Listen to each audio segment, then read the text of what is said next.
ಪ್ರಿಯ ವೀಕ್ಷಕರೇ, ನಿಮಗೆಲ್ಲರಿಗೂ ನನ್ನ ನಮಸ್ಕಾರ ಮತ್ತು ಸಮೃದ್ಧಿ ಬ್ಲಾಗ್ಸ್ಗೆ ನಿಮಗೆಲ್ಲರಿಗೂ ಸ್ವಾಗತ.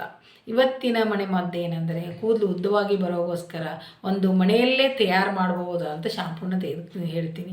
ಅದನ್ನು ಹೇಗೆ ಮಾಡೋದು ಮತ್ತು ಅದಕ್ಕೆ ಬೇಕಾಗಿರೋ ಪದಾರ್ಥ ಆಗಿರ್ಬೋದು ನಾನು ತಿಳಿಸ್ಕೊಡ್ತೀನಿ. ಆಮೇಲೆ ಇದಕ್ಕಿಂತ ಮುಂಚೆ ನನ್ನ ಚಾನಲ್ ಹೊಸಬರು ಯಾರಿದ್ದೀರಾ ವೀಕ್ಷಕರೇ, ನೀವೆಲ್ಲ ನೋಡ್ತಾ ಇದ್ದವರು ಅವ್ರಿಗೆ ದಯವಿಟ್ಟು ಹೇಳ್ತೀನಿ, ನಂದು ಚಾನಲನ್ನು ಸಬ್ಸ್ಕ್ರೈಬ್ ಮಾಡ್ಕೊಳ್ಳಿ ಮತ್ತು ಪಕ್ಕದಲ್ಲಿರುವ ಬೆಲ್ ಐಕಾನನ್ನು ಮರೆಯದೆ ಪ್ರೆಸ್ ಮಾಡಿ. ಇದೇ ಥರ ನಾನು ಮತ್ತೆ ಉಪಯುಕ್ತ ಮಾಹಿತಿಗಳನ್ನು ನಾನು ಮುಂದಿನ ವಿಡಿಯೋಗಳಲ್ಲಾಗಿಲ್ಲ ತಿಳಿಸ್ತಾ ಬರ್ತೀನಿ. ಮತ್ತು ನೋಡದೇ ಇರೋ ವಿಡಿಯೋಗಳನ್ನು ಸಹ ನಾನು ಕೆಳಗಡೆ ಡಿಸ್ಕ್ರಿಪ್ಷನಲ್ಲಿ ಹಾಕಿರ್ತೀನಿ, ನೀವು ಅದನ್ನು ಲಿಂಕನ್ನು ಒತ್ತಿ ನೀವು ನೋಡ್ಕೋಬೋದು. ಈಗ ವಿಷಯಕ್ಕೆ ಬರೋಣ. ಏನಂದರೆ, ಉದ್ದವಾಗಿ ಬರಬೇಕಂದ್ರೆ, ಆಮೇಲೆ ಕೂದಲು ಶೈನಿಂಗಾಗಿ ಹೊಳೆಯೋಗೋಸ್ಕರ, ಆಮೇಲೆ ಮತ್ತು ಡ್ಯಾಂಡ್ರಪ್ಪು ಅದೇ ತಲೆ ಹೊಟ್ಟು ಅದು ಹೋಗೋಗೋಸ್ಕರ ನಾನು ಸುಲಭವಾದೊಂದು ಮನೆ ಅಂತ ತಿಳಿಸ್ಕೊಡ್ತೀನಿ. ಏನಂದರೆ, ಫಸ್ಟು ಒಂದು ಪಾತ್ರೆ ತೆಗೆದುಕೊಳ್ಳಿ, ಅದರಲ್ಲಿ 1 ಟೀ ಸ್ಪೂನಷ್ಟು ಮೆಂತ್ಯಕಾಳು ಹಾಕ್ಕೊಳ್ಳಿ, ಆಮೇಲೆ 1 ಟೀ ಸ್ಪೂನಷ್ಟು ಅಗಸೆ ಹಾಕ್ಕೊಳ್ಳಿ, ಆಮೇಲೆ 1 ಟೀ ಸ್ಪೂನಷ್ಟು ಅಕ್ಕಿ ಕಾಳು ಅದೇ ರೈಸ್, ಇವು 3 ಹಾಕ್ಕೊಂಡು ನೀರಲ್ಲಿ ಹಾಕಿ ಒಂದು 10 ರಿಂದ 15 ನಿಮಿಷ ಕುದಿಸ್ಕೊಳ್ಳಿ.